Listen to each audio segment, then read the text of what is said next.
সকল আপু ভাইয়ারা সবাই কেমন আছেন? আলহামদুলিল্লাহ আমি আপনাদের বোন অনেক ভালো আছি। আজকে বড় একটা ভিডিও নিয়ে আসলাম। আর এই তো ফ্যামিলি কিছু কাছের বন্ধু-বান্ধব আসছে আমাদের বাড়িতে। তো তাদের জন্যই কী আয়োজন করলাম। আর আমি যেমন সুন্দর করে রান্নাবান্না করতে পারি, আগে কিন্তু কিছুই পারতাম না। এই রান্নাবান্নাগুলো সবকিছু আমার মায়ের কাছ থেকে, শাশুড়ির কাছ থেকে, সাহেবের কাছ থেকেও অনেক কিছু শিখেছি। পৃথিবীতে মানুষ চেষ্টা করলে সব কিছু করতে পারে। চেষ্টা ছাড়া কখনো সাফল্যের দুয়ারে পৌঁছানো যায় না। তো আলহামদুলিল্লাহ এখন আমি খুব সুন্দর করে রান্না করতে পারি এবং রান্না করে মানুষকে যখন খাওয়াই খুব সুন্দর প্রশংসা করে। এটা কিন্তু শুনতে আমার কাছে বরাবরের মতো অনেক ভালো লাগে। এটা কার না ভালো লাগবে? শুধু যে রান্নাবান্নার প্রশংসা করে তা কিন্তু নয়। শুধু রান্নাবান্নার প্রশংসাই করে না, চায়েরও অনেক প্রশংসা করে। আমার হাতের চা যারা খেয়েছে তারা তো অবশ্যই জানে যে আমার হাতের চা কীরকম।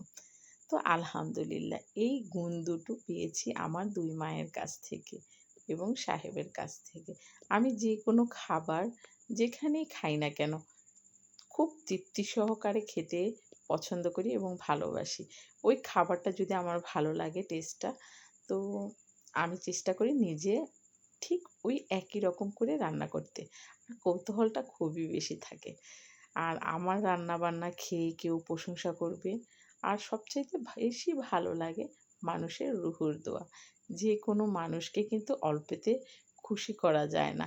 আর মানুষের রুহুর তৃপ্তিও পাওয়া যায় না। এমনভাবে রান্নাবান্না করবেন যে কোনো মানুষ খেয়ে আপনার মন থেকে রুহুর থেকে যেন দোয়াটা আসে। আমার মা সবসময় বলতো, একটু পরিশ্রম করলে যদি তুমি কারো মন থেকে দোয়া পাও, ওই দোয়াটা তোমার সাফল্যের দুয়ারে পৌঁছাবে এবং মানুষের রুহুর দোয়া হচ্ছে সবচাইতে বড়। তো আমিও ঠিক ওই একই রকম চেষ্টা করি মানুষের রুহুর দোয়া যখনই আমার বাড়িতে মেহমান আসে,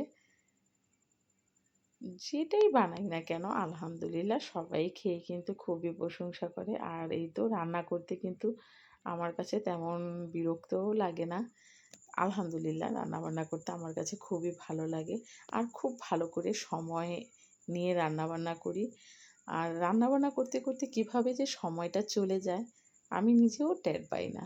আর রান্নাবান্না করতে আমার কাছে খুবই ভালো লাগে। আর এই তো এদিকে আবার একটু শুটকি ভুনাও করেছি। মানে এইভাবে আজকে বানিয়েছি শুটকির ভর্তাটা, বাগার দিয়ে ফেলেছি।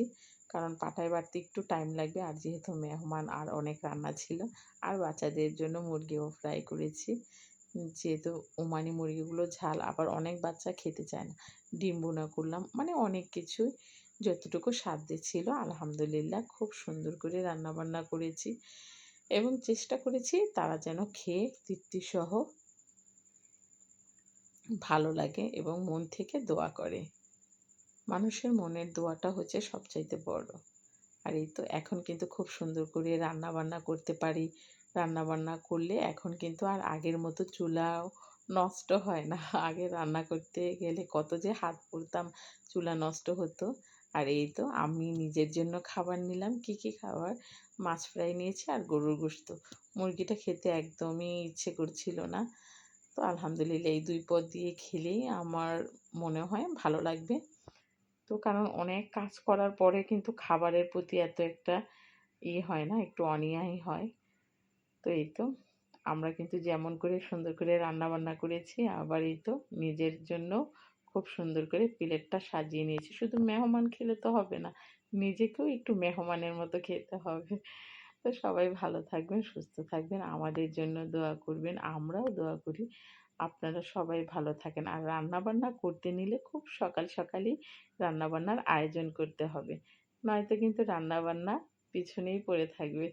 তো সবাই ভালো থাকবেন, অবশ্যই দেখা হবে অন্য